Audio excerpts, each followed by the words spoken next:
Mr. President. The senator from Alaska.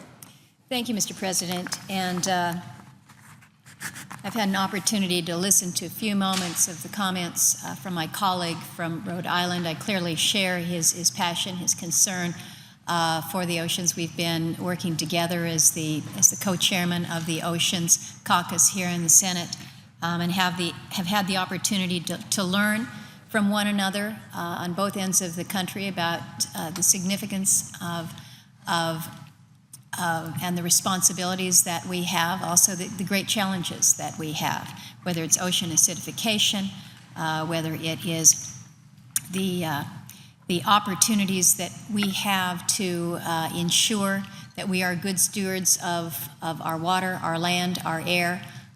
It is a challenge that I think we face on a daily basis. But I think as we rise to meet these challenges, we recognize that oftentimes within the laws that we have put in place to provide for that level of protection, for that level of oversight and that stewardship, that we may encounter conflict with the obligation that we also have to ensure that the people that we represent have an opportunity for good jobs, for a livelihood in a region that they call home, that there is a level of balance that we find between our obligation to care for the land, the air, the water, as well as caring for one another. And it is in that vein, Mr. President, that I'd like to address my comments here this afternoon. I'd like to speak today about certain aspects of what we see within the Environmental Protection Agency, and speak specifically to an issue that's unfolding in my state of Alaska. Clearly, the EPA has important responsibilities to set and to also enforce environmental standards. I think we would all agree with that. In the 40 years since EPA was established, our nation has made dramatic progress in restoring and preserving our environmental resources. I'm grateful, I'm proud to live in a nation with high environmental standards for the benefit of the land and for the people. But the process for setting federal environmental standards, I would suggest, Mr. President, is broken. We are seeing things present themselves not only in my state, but around the country. We see in Alaska day in and day out that things just aren't working, perhaps as they were designed. So many Alaskans feel that the EPA doesn't get Alaska. But the challenges I think that we see up north are just examples of many of the problems that we see repeated all over the nation. And I would suggest that what we need to see here is balance. Balance restored at the EPA. There's always been a recognition that the EPA must go about its work in a balanced way. Back in 1970, it was a memo called the Ash Memo, and it lists the origin of the EPA. And they stated it this way: sound environmental administration must reconcile divergent interests and serve the total public constituency. It must appreciate and take fully into account competing social and economic claims. Well, Mr. President, in recent years, EPA has not adequately, let alone fully, taken into account these so-called competing claims, such as the genuine welfare of our people and their economic needs. Now, EPA says, and I've had many a conversation with Administrator Jackson in person and before committee, where the statements are made that there's a concern about environmental justice for communities that are historically underrepresented in EPA decision-making. The fact is that many of those communities are very frequently the ones that bear the brunt of regressive increases in, for instance, in my state, in energy and in living costs that are caused by some of these rules that we are facing. When I go home, when I meet with people from around the country, I hear more complaints, more concerns expressed about the EPA than any other federal agency, bar none. And again, I'm told that the benefits of many of the EPA requirements are uncertain at best, but that the costs of the regulations are very real and they're detrimental to the human welfare. Today's EPA often seems too eager to impose requirements that are dubious in their health or their environmental benefits, but whose main effect may be to penalize or perhaps to even stop commerce or development. So restoring an appropriate equilibrium is vital if we want to have a healthy people, if we want to have a healthy economy. Today, I'd like to speak to one example from my state, and this is as it relates to ECA. ECA is the reference to the Emissions Control Area. The EPA was a major proponent of including the ocean off of southern and southeastern Alaska in an international emissions control area. This was an effort to reduce emissions from marine vessels through lowering sulfur standards within the fuel. The purpose of the emissions control areas is to require ships, which, to be very fair, certainly have significant emissions, require these ships to do their part to curb pollution. Absolutely reasonable, absolutely reasonable.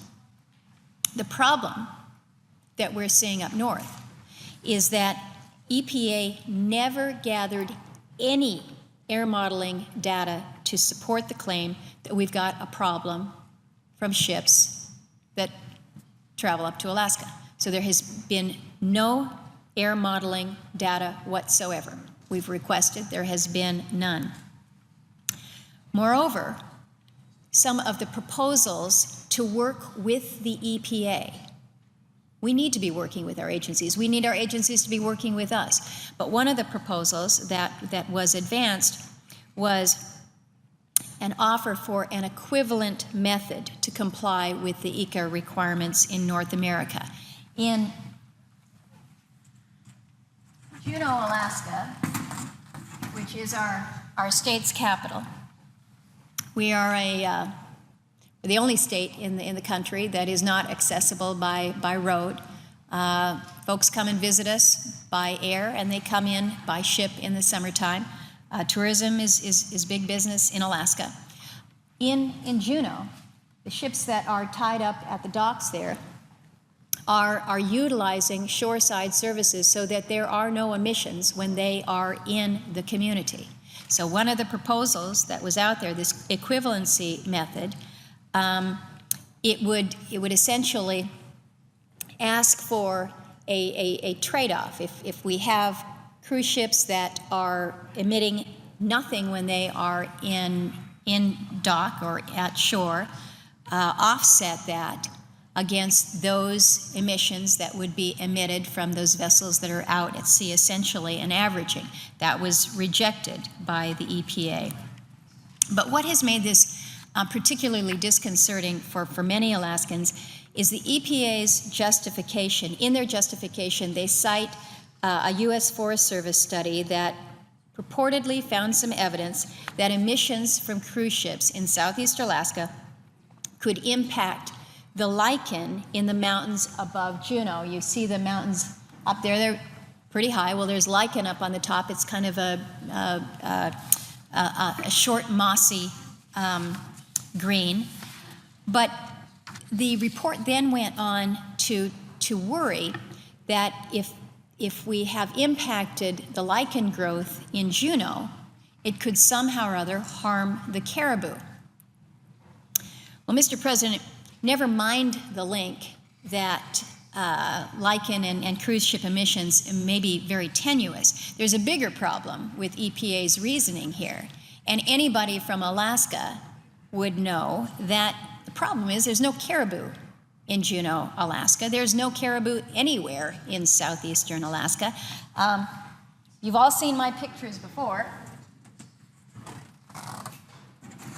Alaska's a pretty big state, and if you're sitting here in Juneau, Alaska, to where the caribou herd are that this report was apparently concerned about, you're looking at over 1,000 miles between Juneau and where the southern Alaska Peninsula caribou herd cited in the EPA study lived. 1,000 miles. So it would be as if you would make the claim or the assertion that a cruise ship that's sitting down in Miami might somehow or other affect the food for the bears that are up in the Pocono Mountains in north of Philadelphia, in Pennsylvania. I think you need to look at this and recognize we've got a pretty flawed study here to begin with if the suggestion is we need to ensure that there's no emissions coming from a cruise ship in Juneau because it's going to impact the lichen, that's going to impact the caribou that don't happen to live anywhere near Juneau, no closer than 1,000 miles away.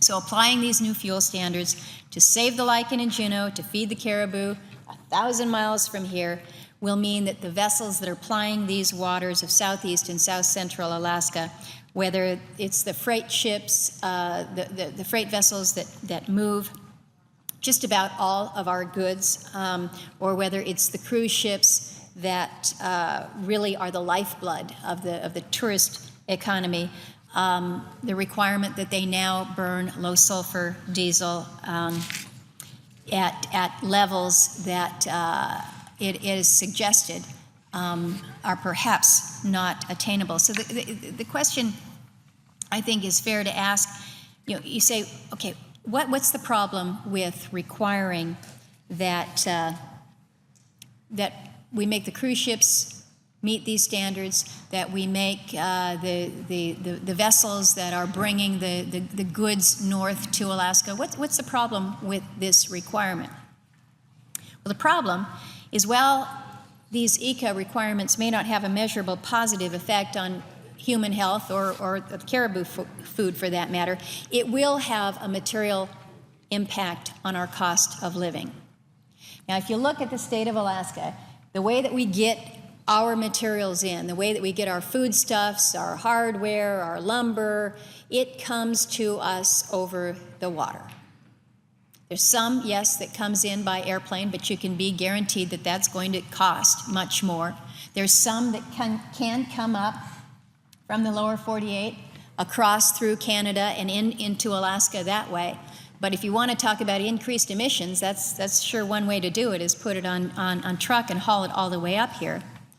So much of our goods come to the state by water. About 85% of the goods that come to the state of Alaska come into the port of Anchorage, which is sitting right there.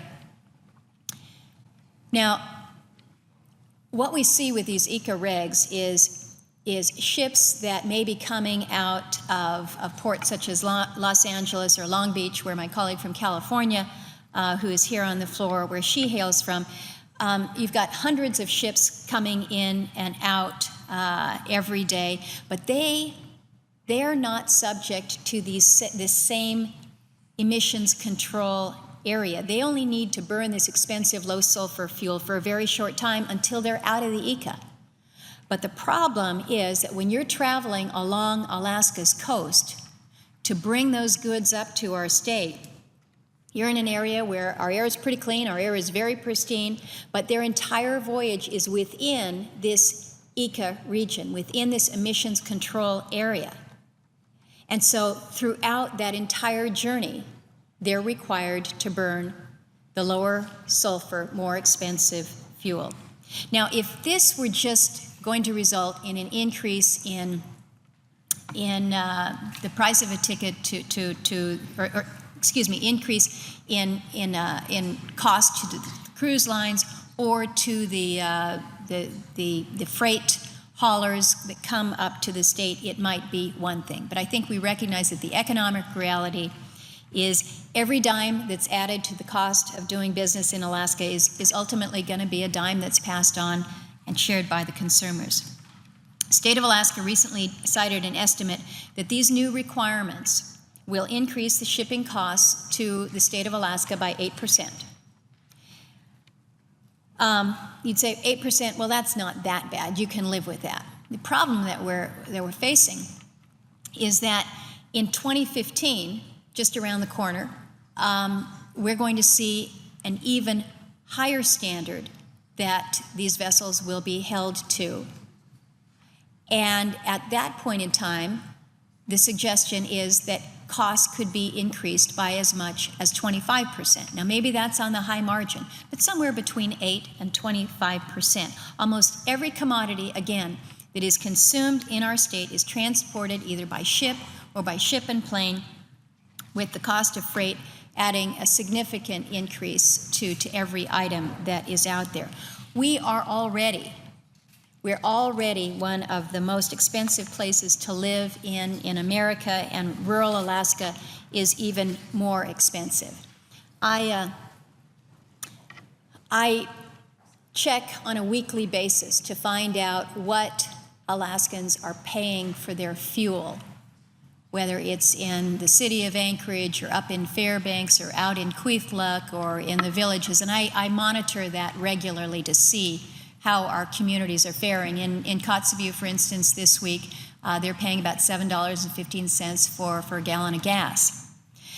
I asked that we put a link on our website to get some pricing on what we're seeing in our communities as it relates to foodstuffs, things that you and I would use in our home here. Package that most of us recognize, 10-pound bag of sugar in Kwethluk is going for $17.25. There's no other store in Kwethluk other than the native store there, so it's not as if you can go down to a Safeway and comparison shop. It's not as if you can get in your car and drive to the city and see if you can get to Costco. It just doesn't happen. There's no roads in and out of Kwethluk. You might be able to take an airplane. A gallon of whole milk costs $30 in Ambler. That's if you can find whole milk or any kind of fresh milk. As a mom who has boys that go through laundry, I'm always looking to see what people are paying for laundry detergent. In Venati, a 100-ounce bottle of Tide goes for $43.50. I had my interns do a little price comparison on Tide. Powdered Tide, 56 ounces. In Anchorage, we're paying $9.98. That's a little bit higher than what you'd pay here in Washington. Washington is about $9. But in Angoon, that same box of Tide is $18.33. In Barrow, it's $22. In McGrath, it's $21. In Bethel, it's $21. So when we talk, Mr. President, about increasing the prices in Alaska, 8%, 10%, 12%, possibly 25%, when you're a mom buying a box of Tide and you're already paying $43, 8% starts to add up real quick. When you are trying to buy a bag of sugar so that you can make the food, put up the jam for the winter, and you're paying $17.25 in Kwethluk, I think it's fair to say we're paying attention to what happens when there are cost increases. EPA mandated low sulfur fuel is estimated to add $100 million in additional cost to the summer cruise traffic in Alaska. So you say, well, if you can afford the price of a cruise, not that big of a deal. You increase the price of the ticket and people will live. But what happens is this really puts Alaska in a competitive disadvantage when we're talking about where these businesses are going to operate. 14% of all employment in the state is directly tied to the tourism industry. So if the cruise lines can't fully pass on these increased costs, what they're going to do is they're going to move their ships. They're going to take them to other parts of the world where air quality standards are different. So what will then happen, we've got the loss of seasonal visitors. The money that they bring to southeastern Alaska is a huge part of the local economies, and also to the year-round institutions. In Juneau, our regional hospital is actually able to provide for a higher standard of care, in part because of the high influx of patients that it serves during the summertime. So, Mr. President, I would suggest that the EPA's one-size-fits-all approach to environmental regulation, perhaps just you can't quite shoehorn that in all situations, and we need to be aware of that. I think when we talk about the concept of environmental justice, we need to make sure that in an effort to provide for a level of regulation and rules that are imposed, that we are not hurting the most vulnerable. And I would suggest to you that the people in Kwethluk that are looking at the impact of these regulations and what it's going to mean to them in their village, and they're asking me, how do we survive? How do we live? And the answer isn't to move to Washington, D.C. That's not the answer here. It takes us back to balance. So what's happening in the state right now? State of Alaska has sued the EPA administrator in federal court to stop the new requirements from taking into effect. And given the immediacy of the threat that these requirements pose to my state, I think that the state's move to advance the litigation was the right one. But we shouldn't have to sue our own government in order to get balanced regulation. The administrator, Lisa Jackson, has recently acknowledged that applying ECA to Alaska posed a problem. She recognized that. But unfortunately, we haven't seen more beyond those words because we're still no closer to a solution. These new requirements are set to take effect next week, the initial threshold. I've been raising this issue with EPA for several years, but again, we're still working and we have not yet resolved it. So I have called on the President for himself to marshal the State Department to see if ECA can be amended or some other relief can be found to eliminate at least this one burden. This, again, Mr. President, this is something that is touching Alaskans in a very immediate and a very, very direct way. We want to ensure that our air is clean, that our water is clean. We want to be the good custodians and stewards of our land, and we are. But we need to be able to work with our federal regulators. And so I've asked the administrator, I asked the President, work with us on this. And Mr. President, I know that my colleague from California is here to speak. I would like the indulgence of the body for just 2 more minutes to speak on I think, a little bit of a happy occasion. Tomorrow, the day after tomorrow, on Saturday, Alaskans are going to be celebrating Ted Stevens Day. And I would like to just make a few comments for the record. As I travel around the state, whether I'm in Fairbanks or down on the Kenai River or up in Bethel, down in Ketchikan, everywhere I go, I am reminded of my good friend and the friend of so many in this body, Senator Ted Stevens. It was nearly 2 years ago now that we lost Uncle Ted to the tragic plane crash in southwest Alaska.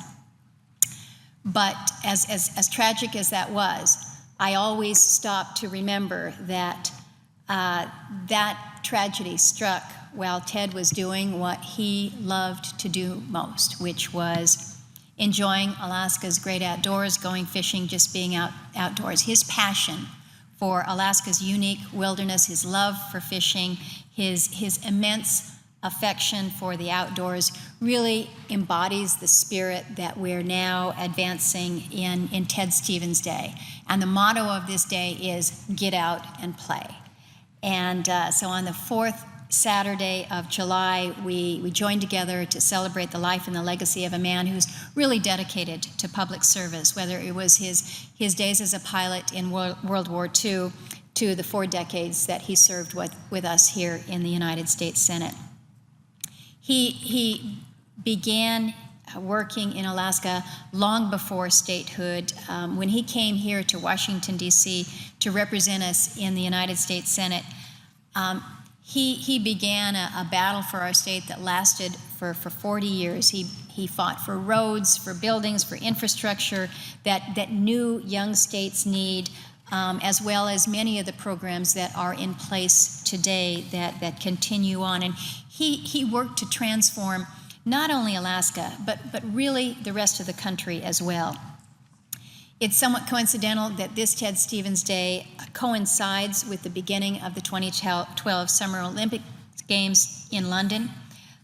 So as Alaskans get together to get out and play this weekend under the midnight sun, there's going to be 530 American athletes who will begin to embark on a 17-day Olympic journey that Senator Stevens helped to pioneer. It's because of legislation that he championed that the Olympic movement in the United States exists as it does today. Back in '78, he fought for the passage of the Olympic and Amateur Sports Act. This was later renamed the Ted Stevens Olympic and Amateur Sports Act. In his honor, it was declared the U.S. Olympic Committee the centralized body of all Olympic activities in the country, and ultimately led to the creation of national governing bodies responsible for the oversight of each individual Olympic sport, a structure that is still in place now.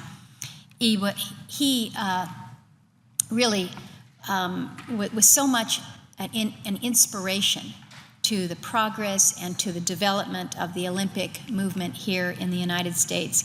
Earlier this month, the U.S. Olympic Committee honored Senator Stevens as a special contributor to the class of 2012 U.S. Olympic Hall of Fame. And we all know that Senator Stevens was also a huge proponent of Title IX. I think he would be very proud that for the first time in American history, Team USA is comprised of more women than men. I think that would give him a smile. But this feat was made possible by the landmark legislation passed 40 years ago, which opened those gymnasium doors and leveled the playing field for women and girls across country. In Alaska, we very often say that Ted Stevens was larger than life. And today, discussing this, bringing this up, recognizing that on Saturday we're going to continue a tradition of remembering a man who loved Alaska with a passion. And as we go out and bike and hike and fishing,